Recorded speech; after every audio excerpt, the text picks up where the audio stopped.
Greetings. This is Positivologist Lynette Turner, and welcome to The Positivologist is in the House. Please grab a cup of coffee or a cup of tea, have a seat in your favorite chair or couch, and join me. The Positivologist is in the House is a show that focuses on living our lives from a positive perspective.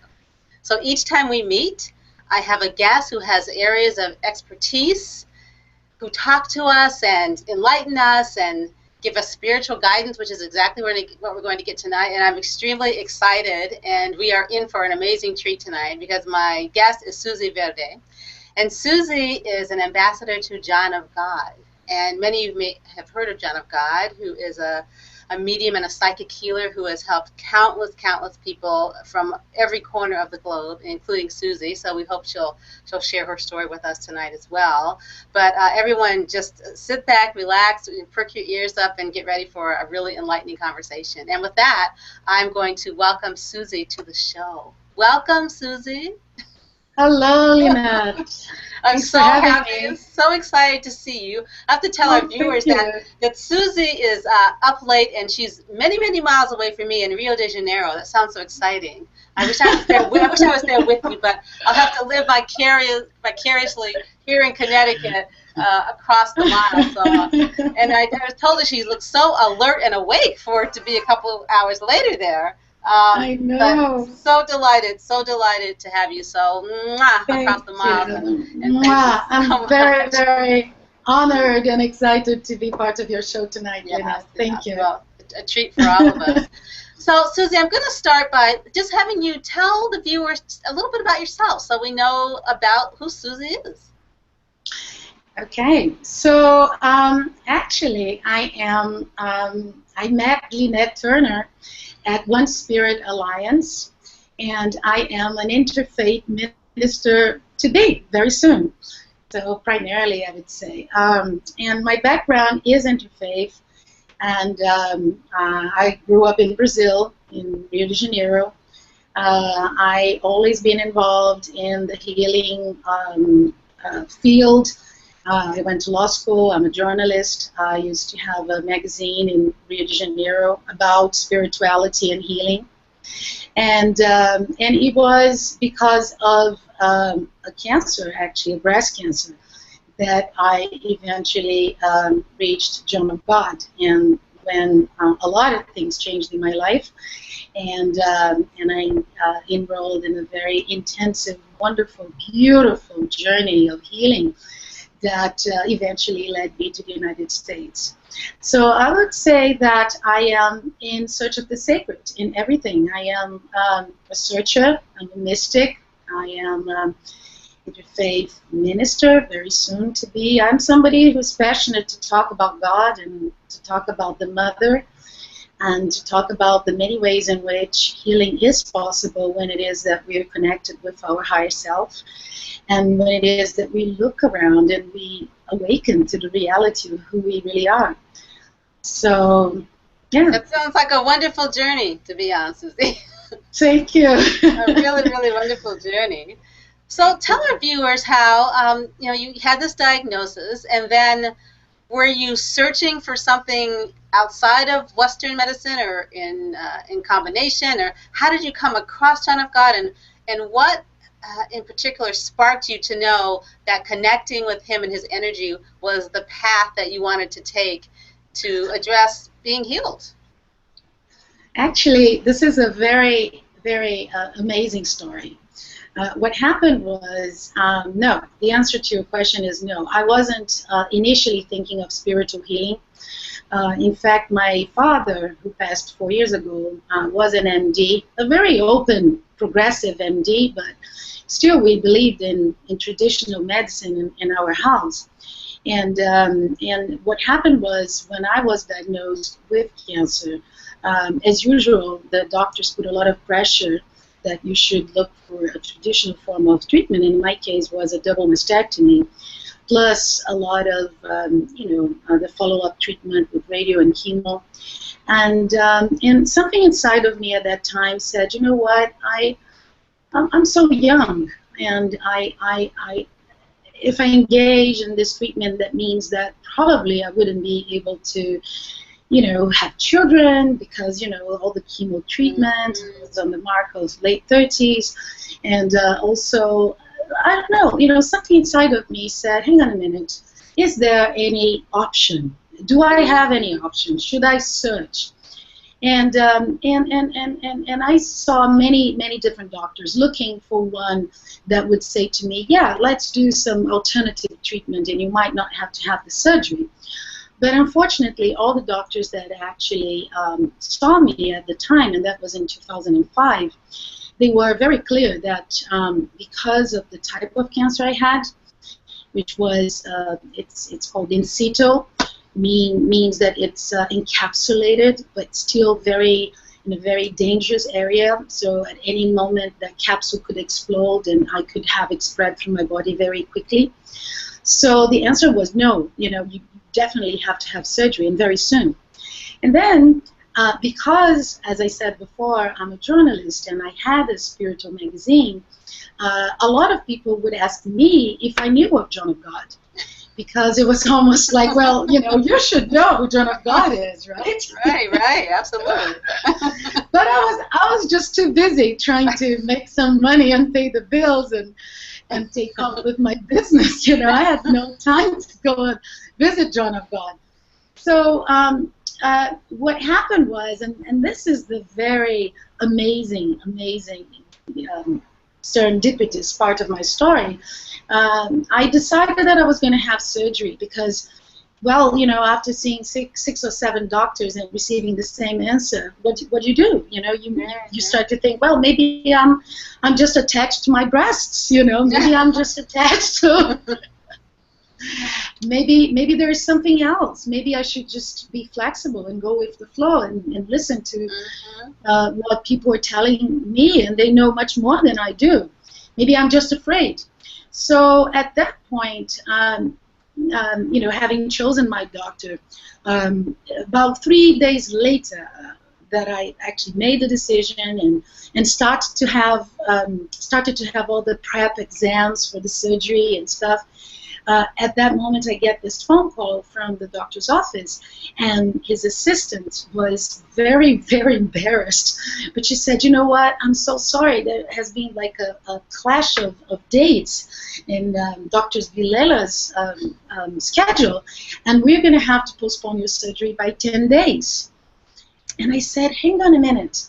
You're going to postpone my surgery by 10 days? This is going to be horrible. It's what I'm going to do in 10 days. Am I going to go back to work, pretending that nothing happened? Right, because I'm sure you're like getting yourself ready for this mentally and everything to do this, and now they have this shift. Yeah. It's a huge decision for a woman, It's a huge decision.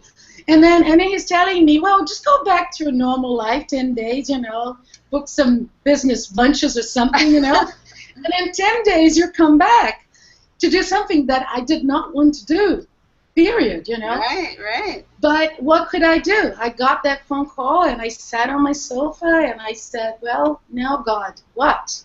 What does this mean? I mean, I really don't know.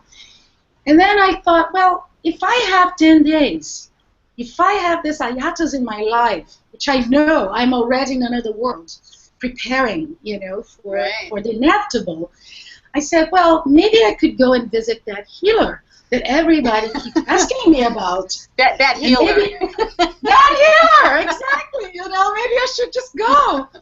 And I'm going to calm down, and I'm going to meditate and find my center again, and I'll be in peace. And by the time I get to hospital, I'll be in alignment with the divine will. And that's what was lacking for me, was deep inside. I wasn't really fully there. I was just following what other people that seemed to know better than I did wanted me to go. And then I went to see John of God, and the rest is history, because I was very, very, very, very blessed, because I was healed there, and I never had to do a mastectomy. I never did it. And between us and our audience, I'm not suggesting that anybody should do what I did. because it's very risky. It can be dangerous, but I got very clear guidance that I should do that. God spoke to me. I could hear. The mother spoke to me very clearly. I could hear, and my dad, the MD, he said, Susie, nobody in the world loves you more than I do, and why don't you go try it out, and we're going to redo the exams when you come back. Susie, I just get chills just listening to the story. You know, and I think what you say about following your instinct and following the divine, and everything is synchronistic. You know, there's a reason that the schedule was what it was, and they had to delay the surgery. Yes. Everything, you know, when people say, "Oh, what a coincidence!" No, it's all synchronistic. It's all for a reason. It's all for a purpose, and there's always something that we can learn from it. And you know, one thing that I would like to add to that is that you know, while I was there, Lynette, honestly, I was in a different universe. I was in a different, and I mean, the level of vibration, the level of intensity of that experience was so special that, you know, I think my body, my mind, my heart, my spirit, everything was, you know, everything in me was aligned in order to direct myself to that journey. Right. And so I think I like to call it divine grace. And I can't even explain. I think I don't live my life in that intensity every day because I think it just absorbs every single moment of your day. Well, you'd be floating off of the ground probably. Yeah, exactly. It just, you know, it keeps you thinking about the divine all the time, and keep thinking about the light that's circulating through your body all day. And when you pray and when you elevate your heart, you're all there. And nothing is more important than that. Right. And then, you know, it's something to aspire to live to try to stay in that energy as much as we can as we go through our day. Absolutely. So, Susie, if I was going to say to you, you know, who is John of God? What would you say? How would you describe this man? Well, John of God is a very normal man. He's a very normal man. He's not a saint. He is not. And by the way, he likes it. He likes to be introduced as such. As a matter of fact, I am one of the speakers for the house, as we call the house, is casa in Portuguese, which means the spiritual home. And so I've traveled with John of God to a few countries, and I usually talk to, you know, thousands of people about who John of God is. And usually he comes first, and even before I start to speak, he says some words in Portuguese, and he says, "I'm just a normal man. I am not a saint. It's not me who heals. It's the divine force of God through me. I was born with a gift. I'm not conscious of when God operates through me. I do not like blood. I don't know anything about medicine, you know, let alone spiritual medicine. What I do is God asked me if I was willing to help and give myself to this mission when I was 9, and I said yes. And so I plan to do this until the very last day of my life. And I don't consider this my work. I consider that I'm a humble server. I'm an instrument. I'm a glove. And I allow Spirit to fill my body and to perform the work. And so, you know, this whole idea actually is related to something that here in Brazil is very well developed. It's a philosophy called Spiritism, and so it's the whole idea that spirits of light who once lived on Earth, they come back to here, to the Earth, because they once belonged to the Earth, and on behalf of very high energies, they're allowed to help people on many different levels. And because I grew up in this tradition, my father was spiritist, my father was a medium. And so ever since I was like 12, I used to see my father also receiving a very similar, having a very similar experience with spirits as John of God does. Mm-hmm. So for me, it's very clear the difference. And I try to help people understand that a medium is just someone that has a gift. It's an instrument to God. Not all of us are mediums, like John of God is. He's a very gifted medium, but he's not the healer. So the entities actually that come and work through him, they have names, they have personalities, they introduce themselves. And so it's like being with a bunch of different people in one afternoon, but so through one body. When they introduce themselves, and then they speak through him, and they sound different, as you said, like different messages, different personalities. Yes, that's different ways of treating people. Like, for instance, when I was on my treatment, I used to go and ask, like, so how's my treatment going? And and so just if you could just picture John of God, right, sitting on a chair. So it's his body, right?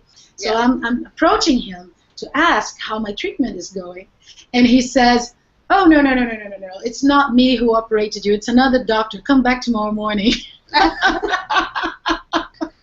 And then you say, okay, and then you come back the next day. Yeah, I come back next day, exactly. So it's very normal, actually, that people, think that they are addressing John of God, but they are not. They're addressing a different spiritual being, because if we think like we're all spiritual entities, right? It's just that we have a body, right? And so those brothers and sisters don't have a body.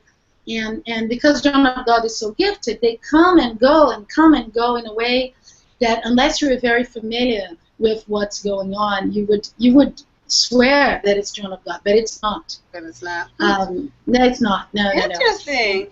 So, Susie, it is very interesting. It does. It sounds like it. Can you describe the process? So, let's say somebody made the trip there to be in this energy and to be healed. What is that process like?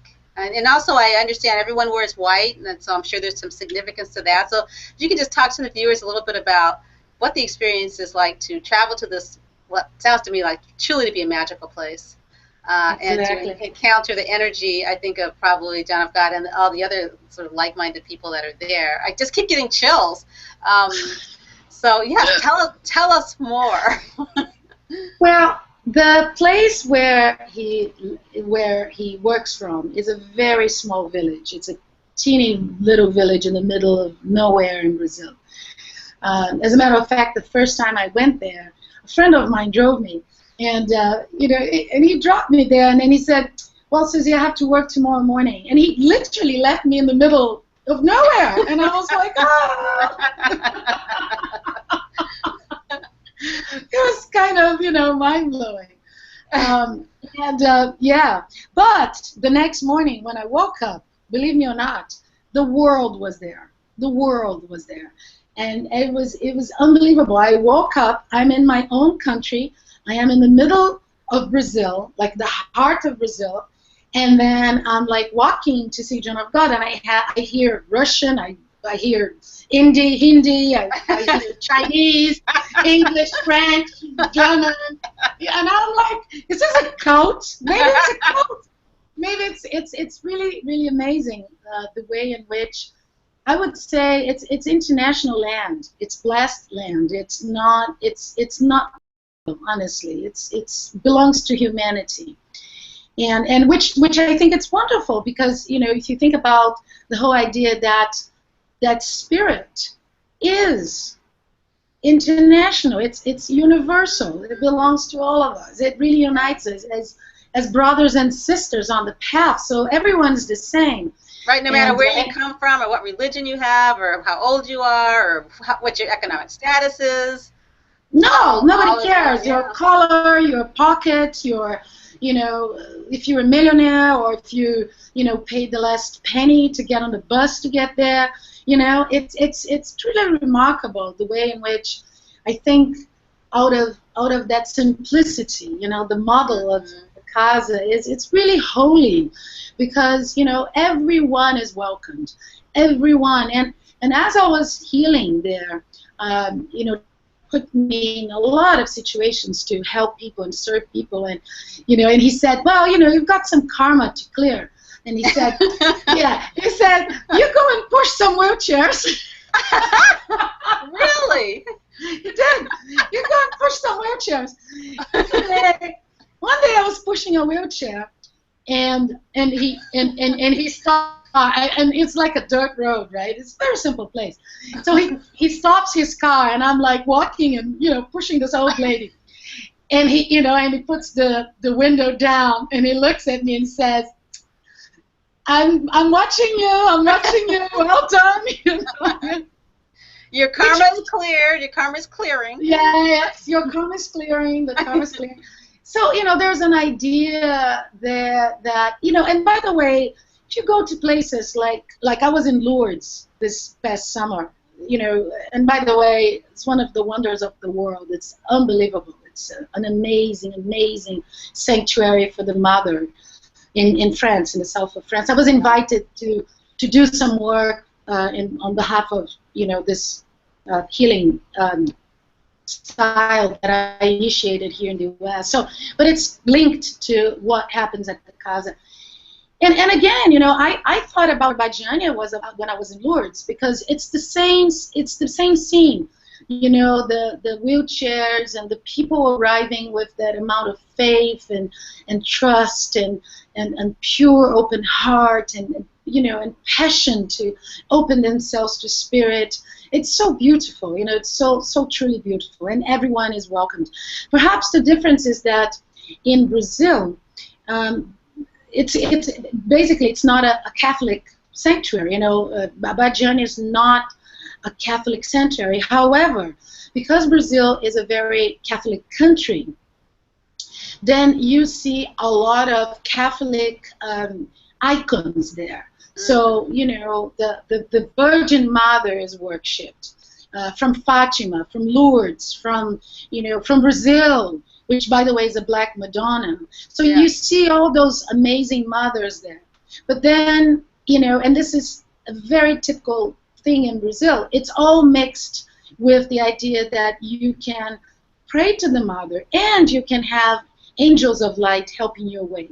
And a lot of people call the entities the angels of light, which I think it's a very lovely way of kind of, understanding why is it that those entities want to help you, and basically, what's their role. So I would say that, Bajania is one of those places that it puts you in direct contact with the invisible. I love to say that it's one of those places that the veil between reality and the unseen is very, very thin. And so you get used to talk about the Mother, you get used to talk about the entities as if they were, well, obviously they are, but to the vast majority, it's very difficult to believe that they are real, capital letters, and that and they're there and they love you and you're important and they'll do anything they can to support you on your journey and whatever your journey is. Wow. So with these entities surrounding the people, do you come into a certain sanctuary or space, and then one by one do you approach John of God? Does he touch the people? And can you talk about the difference between curing and healing? Because I know you have a distinction between those two, and just what one might experience if they come and they find themselves in the presence of John of God. There are levels in which that happens, different levels. What I just said about the angels and the beings of light is, and I say, I try to convey that idea of the invisible being real, because it's really about, I would say, about over 90% of your experience there. You do approach John of God, and one of the things I also do when I'm there is I bring people to him and I translate conversations, and I facilitate, the understanding of what that person would like to convey to that being of light that is working through John of God at the time. Again, nobody approaches John of God because John of God is gone. See, that's a very important remember. When you actually get in front of him, it's not him anymore. You're just seeing a body. what you see is a medium that is resting in a safe space, and an entity of light is talking to you through that facilitator, shall we say, through that mouth. Why not say, right? Yeah. And so what happens is the people line up, and there are different lines. There's lines for people who arrive for the first time, arrive for the second time, and by the way, the second time line is the line that is good for everything that you may want to say on a normal circumstance after you seeing the entities for the first time. So basically, you have first time line and second, quote unquote, second time line, which means, you know, whatever time you come back, you're always going to get that line. And then some special lines that are designated for special purposes, for surgeries, for instance, or when the entities want to have a special conversation with somebody, or a special counseling, or something that needs to be done. So that those are called special lines. But the line goes very fast. The line, when you get in front of an entity of light, you don't need to be talking about your problem, because obviously the spirit knows it all. Right. So yeah, so it's almost like, you know, and so that's why I say, you know, the whole concept is so beyond our understanding, and I try to really warn people, because there's a huge level of expectation of, well, I came from, you know, Ohio, United States, and traveled 20 hours, 30 hours, and I need to explain my problem, you know? Right, right. And you say, well, he doesn't need to hear your problem. You know, Spirit knows it all. Basically, your visit is much more, it's much more like part as a ritualistic approach to the divine, in which you say, I'm here, and I would like help. Please help me, you know? Right. It's more than, you know, my problem's on my knee, and then extended, you know, toward my ankle, and my hip now is doing, you know, whatever. Right. It's so having said that, he can see about over 2,000 people a day. Wow. And you don't need to have an appointment. You just show up on the day and you join a line, and as long as you are part of a line, you will be seen. And so there's a kind of triage on the first lines, and you know, many people will be invited to join the surgeries, the surgery rooms. The surgery rooms are very normal rooms. They look like a completely normal room. If you look from the outside, nothing really is happening. And this is what we call invisible surgeries. I never had anything but invisible surgeries. I never had but hands of light penetrating my body and transmitting very high frequency to my body, so that my body could find the way back to health. Yeah. Nobody ever touched a finger on me there. So it's a very, very powerful procedure. People have to rest. The first time I had one of those, somebody said to me, well, you probably should find somebody to take care of you and take you back to your little inn, because you're going to be so weak. And my little inn was half a block away. And Right. I thought, you've got to be kidding. I can make it on my own, thank you very much. I'm going to enlist somebody to take care of me. I was there by myself. But guess what? By the end of that surgery, I was so dizzy. I was so weak. I was so out of it. It's like if you had taken a very heavy anesthetics, and Right. you have to have somebody to look after you. Right. And so And Susie, the wearing of white, the significance of the wearing of white. it symbolizes purity. Okay. It symbolizes openness.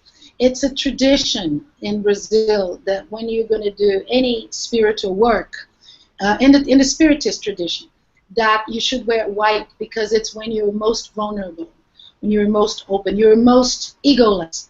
You really inviting spirit in. If you think about light, there's a connection between white and white, light and white, the opening to the being of the being to the light. Right. And sometimes people don't wear white because they don't know that that's the tradition, and that's completely okay. And then because it's so beautiful, you feel, just to see that sea of white from all over the world makes you feel so peaceful and so. And a oneness, I would think, make you feel like you are all one, like you are all connected. Exactly. That way. Exactly. Susan, tell us about the healing waterfall. I mean, because I think water is, to me, very healing. Even just getting in the shower, to me, can be healing.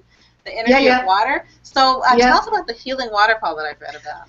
The healing waterfall is not what a lot of people think. Like, it's not Niagara Falls, it's not Iguazu Falls. It's actually a very simple, small, timid fall, but the energy there is absolutely amazing.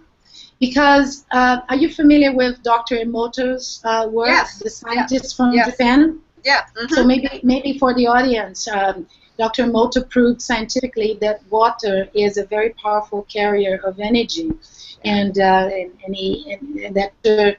when receiving the right frequency, the right blessings, the right words, it really can reconfigure itself and create the most amazing crystals, right? Right. And they have the showing of the negative and the positive when each is put into the water and how differently they react. Yes. Exactly. And so a lot of the healing that takes place in a vagina happens through water, because the meetings, the healing circles, they always involve a very, very high frequency. And for people that can feel energy, you can almost like taste it. It's just so amazing. And then what happens is there's always water there that people are on a regular basis, okay, during the sessions. Mineral water that is there so people can drink it. So people drink mineral water all the time that carries the frequency of healing. Now, the waterfall is water, obviously, that is virgin, is coming from the earth. It carries like a tremendous, tremendous natural power. Plus, the area where the Casa of Doinazo is located has like a natural bed of crystals. Oh, wow. Yeah, this area, it's a little bit like Sedona, in the West, I would say. Sedona, it's a sister location. And so the vortexes of energy there are stupendous, they're absolutely amazing. And so you have the energy of the crystals combined with the energy of the spiritual work that's being taking place at the land and at the center. So when you actually go for a waterfall dive, you are actually receiving that tremendous power of divine light, through your chakras and clearing you very deeply. So I'll give you an example. I once, when my dad was just about to die, I went there for some healing because you can pray and you can represent members of your family. I was going to ask you about that. If someone's maybe too sick to go, I've heard you can take a picture or somehow. Yes, you can take a picture. And you can represent that person if you have a blood type, or if you are specially enlisted to work as such. And so I went. My dad used to go to the Casa as well, by the way. My whole family. My family is related to John of God's family, so we have some family connections. He was very good friends of my dad.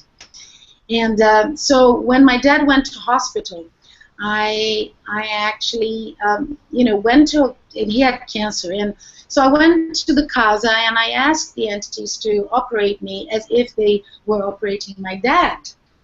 And but he was already passing, you know, and he was not meant to stay too much longer here. So, but you know what the entities asked me to do? They said, you go to the waterfall yourself, and it's going to be so powerful, and it's going to be so deep that you might faint while you're there. And so we want you to bring somebody with you, because in case you faint, we want somebody there with you. So he enlisted a woman that actually went with me everywhere that day. It's my bodyguard. To make sure you held it together so you could to make sure I would survive a waterfall visit, you know. Yeah. So it's something of, you know, from another world, and you need some special permission to go there. You cannot just go because the day's hot and because you want some extra healing. You know, you need permission to go, because that place is meant to be a sanctuary for special ritual of cleansing and blessing and realigning and purifying. So beautiful, beautiful.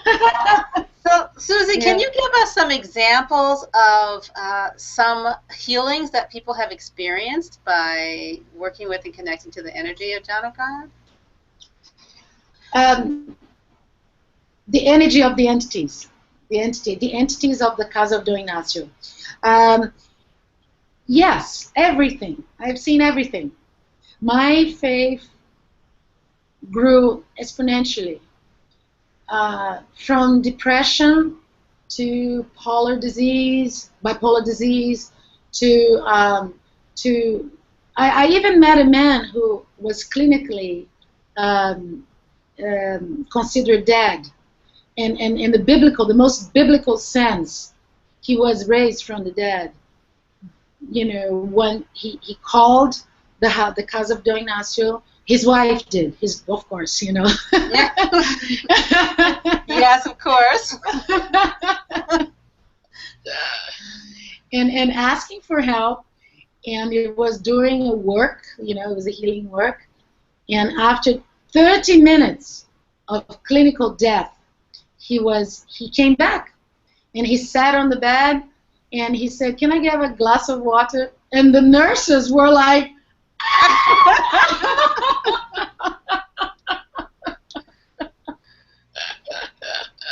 wow. So I've seen people. I mean, obviously cancer.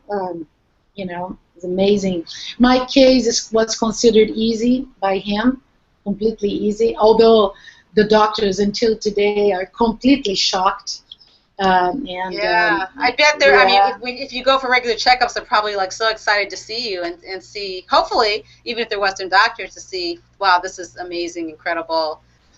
Yeah, I had doctors that have supported me, and I had doctors who said, if you want to persist on that, you know, we really don't want to be your your support system anymore. But you know, Lynette, one thing I wanted to say about spiritual healing is that because it works in different ways, it's sometimes difficult to measure its validity in the same way. In other words, with me, what happened was I still have an image that suggests that that I could be carrying a positive diagnosis, and yet it's just dead tissue. So what happens is there's ways in which they isolate the cancer, and the cancer cells, they basically die. That's what happens. So instead of spreading around the body, they are contained. And so it's really, but you know, but having said that, I was very successfully able to bring a lot of doctors there, people that I know, to actually see the phenomena. And you know what? A lot of people from all over the world, scientists, journalists, writers, intellectuals, mystics, everyone goes there. Everyone goes there. I even met Oprah Winfrey there. I was introduced to Oprah there. I was going to say that, you know, I think many of us had heard of John of God, but of course a few years back when she still had her show, and I think someone that worked with her first went as kind of a skeptic, and then came back and said, oh my gosh, this is amazing, and then Oprah's talking about it, so I think that even heightened the awareness for people as well because of her notoriety. Yeah. I So actually Susie, guided her when did she was you? there. So yeah. We spent a whole day together. Yeah, Oh, yeah. well, I have She to ask too because thousands and thousands of people go there to be in the presence of these entities, and you are an ambassador to him. I mean, that's pretty amazing to me that this Mhm. is something that you're able to do. I know you speak many languages. You're quite fluent. You're quite traveled. You're quite amazing. So I think that would be wonderful too because you can probably help translate for many people. But how did you come to be able to have this amazing, incredible position with him? Well, it kind of grew organically. I think one of the reasons was because John of God, the entities, and him, they always saw in me a communicator. They always. That's why when Oprah Winfrey was there, I was the one who helped, take her around, and was introduced to her. Um, Even though the whole visit was very well planned, but it has been my role in the casa to be like um, you know a spokesperson, shall we say, and there's a whole level in which you have to explain, as we're talking tonight here, about what the process is, and what really is happening, and he needs people that are of the world to approach others and to explain that. He really doesn't want people to think of the Casa of Don Ignacio as this magical place that you would go and get some healing, like some sort of tropical spa, or Right. place that healing spa that you would go. Shangri-La. Shangri-La, go see John of God. You know what I mean? He really doesn't, and the entities are very, very serious necessity. And I was at the right place at the time, and and I had the privilege of traveling with him to New York, and the Institute, to Toronto, and even at the times I do my own healing. And said, no, your work is with the people. You are a communicator. You're going to be traveling the world, and you need to be with people because that's what your gift is. So it's a gift of work, which I feel very blessed and I feel very honored. But I think it's the way I see it is, the entities want people to wake up to reality of spirit. Right. And And that over time, have you finding that more and more people are waking up over time? And if so, what's sparking them to do so? pain.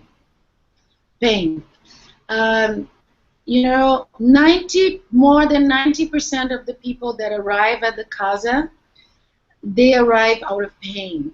So pain, I mean difficulty, challenge. Sometimes it's easier for us to really see ourselves as part of something greater than our little world. To take us out of our little routine. Sometimes even of our, little likes and dislikes, out of our comfort zone, and to really look for something greater, for greater meaning, to really invocate the power of spirit to be with us, either, if not to heal us, to guide us, or to bring us comfort, and inspiration. And so I think that the times that we are living now can be so challenging for so many people that Yes. when they come across difficult moments in their lives, they kind of stop and say, well, wait a minute, there must be something else. And so obviously it's not a rule. I think we are all destined to be children of God, wonderful Yeah. children of God, and we are all destined to be Each and happy every and one of joyful us. and living life in our fullest. Yeah. But people are sleeping, and the whole world these days induces us to a sleeping state. I think sometimes for So people, sometimes it's easier to sleep, to just sort of pull the covers over your head and not try to address and part of it is that there is so much tension and negativity. So I think those of us who are trying to live in the light and work in the light, sometimes it can be, we have to ground ourselves, right? We have to let ourselves be in a higher vibration because we can't, we're sensitive beings, we can take on the energy. So I'm wondering if people go there and they experience this amazing energy and this vibration, are they able to keep that, hold on to that, and then bring that back to their everyday life and still continue to experience it? Have you found that to be the case? That's a very good question. Because that's one of the reasons why, inspired by this question, that I started a spiritual group in Boulder, Colorado. Because I guess the answer is no. I think it's a very high peak of energy, and because it's an energy that you feel directly in your heart, and it's not part of any you don't find it in your local church or in your local group of friends or whatever, then it kind of becomes a little bit of a concept, and so when I moved to the U.S. in 2005, after my healing, I started a praying spiritual group, and because I was a medium on my own right at the Casa of Donato, I started to invite the presence of those entities to be with people so that they could experience the whole phenomena of not only praying and not only elevating their hearts to God, but also inviting those entities that supported them so much there to be and to bless our circle of prayer. And honestly, having some amazing results, amazing results. And as a matter of fact, recently I even had the idea of engaging people in like 3 or 4 days of prayer in retreats, and it's being unbelievable. It's being unbelievable. And so this is in Boulder, so people can come there to your center there and experience this. Yes, in Boulder, and also in other circles in the U.S. As a matter of fact, there's some science brewing at the moment for me to go to Wisconsin and so do some work in Wisconsin. And as I said, I also started in France in a place called Ouz, which is very near Sanctuary. And again, in a very humble way, I would say it's the same idea. It's not me. It's spirit through me. Right. It's the same idea that I convey in the beginning of our talk. You're this kind of the conduit. It's a much more kind of channeling. Yeah. We said the same time channel. But still you have to have somebody who is grounded in the work enough to do that work, to act as such. But Susie, tell people how they can reach you, how they can connect. Well, right now, we can all come and visit you. We can all come and visit you in Rio de Janeiro. Yes. No, you can come to Rio de Janeiro. Believe me, the weather here is so nice. But I was at the beach today. It was so wonderful. But anyway. There's I have a site. It's www.joghealing.com. That's a site that has all the information you may want to receive about the work of John of God and the Casa and testimonies of people, all the information you need. I am currently working on my own website. To be up very soon. Fortunately, not onespirital.com.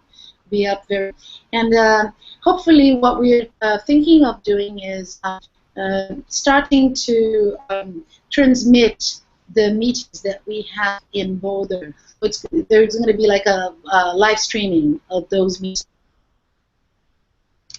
And so you lead trips, right? You lead trips with people. Is that, you know, create that very powerful.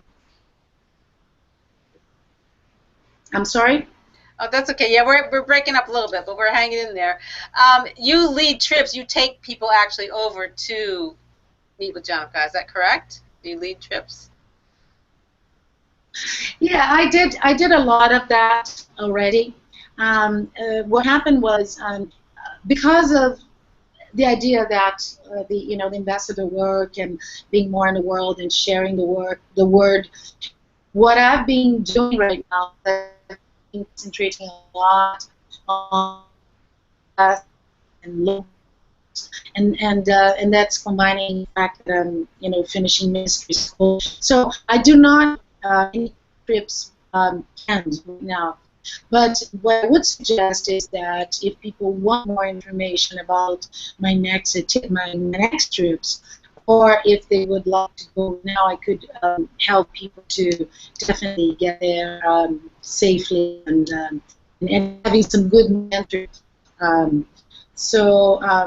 I think the one thing I wanted to say is, there is a difference between healing and curing. Yes. And I think that's very important.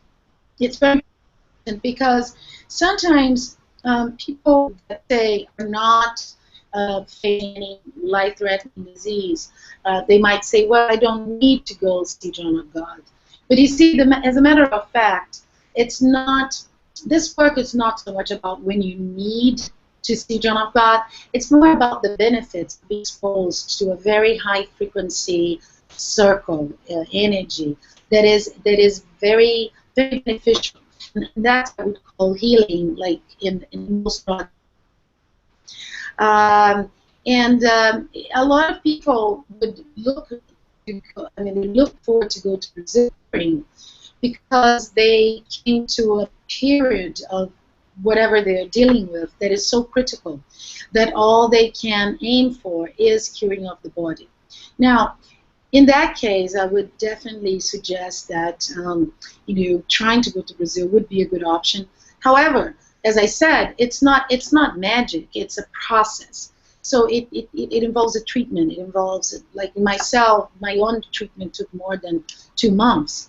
So it's a combination of both. And so a lot of people ask me, do we need to go to Brazil? I would say, well, it depends.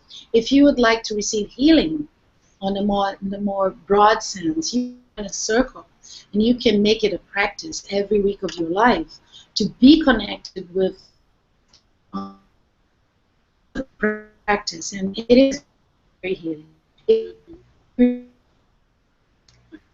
Now, Susie, hasn't he on occasion come to the United States? At one point, wasn't he at Omega? Like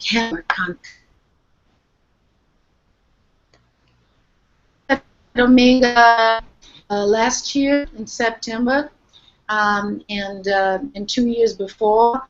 So total, if I'm not wrong, times, and the clouds come. It's an unbelievable event. There's so many people that they're always sold out, and they have to build like tents, huge tents outside, because it's just like unbelievable. The whole energy. It's really amazing. So, Susie, what would you say to someone who might be a skeptic? Because sometimes people are skeptic. What would you say to? I mean, you wouldn't have to say anything else to me because of this amazing conversation and what I've already, learned and understood about John of God. But is there something you would say to someone if they were just a little bit unsure? I think a lot of the times we're the product of how we were raised, right? So sometimes if people were raised to really only believe or trust something that they can, see or feel or touch with our human senses, and sometimes if there's things that are beyond that, people can have a little bit of a challenge appreciating it and connecting to it. It's interesting you're asking me that because this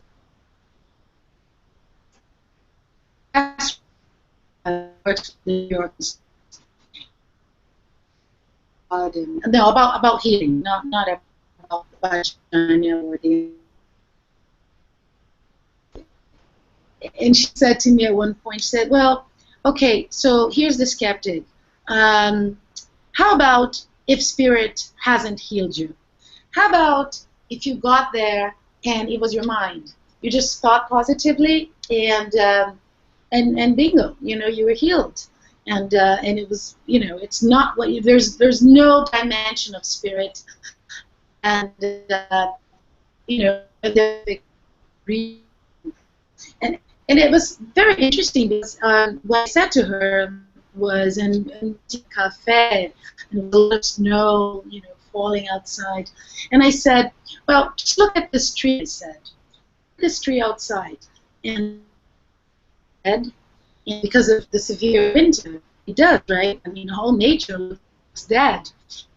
I said, yeah. And I said, well, who would you imagine that deep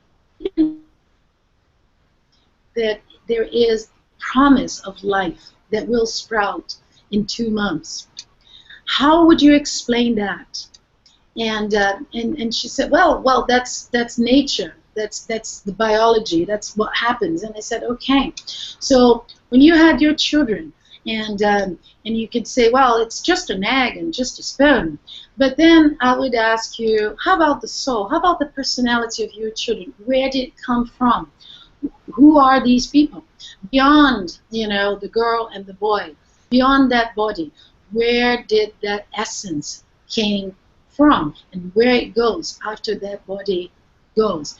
And so, it's very interesting because Don Ignacio de Loyola, who is the patron of this work, says, for the ones who believe, very little will be said. And for the ones that don't believe, anything that you could say is not serious or scientific enough. Right. So what I would say is, nobody can explain what happens there.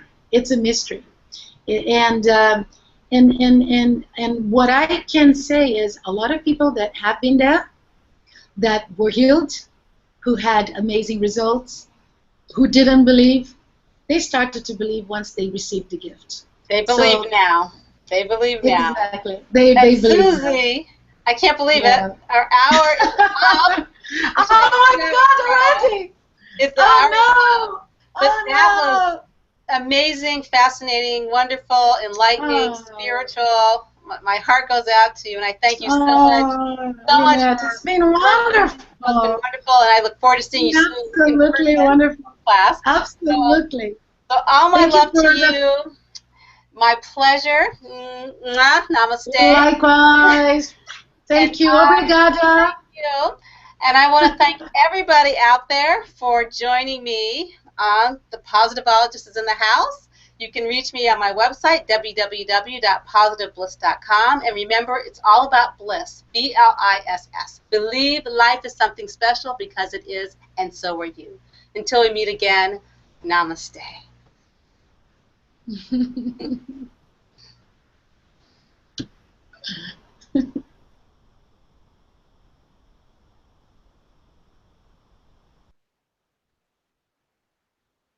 Steve.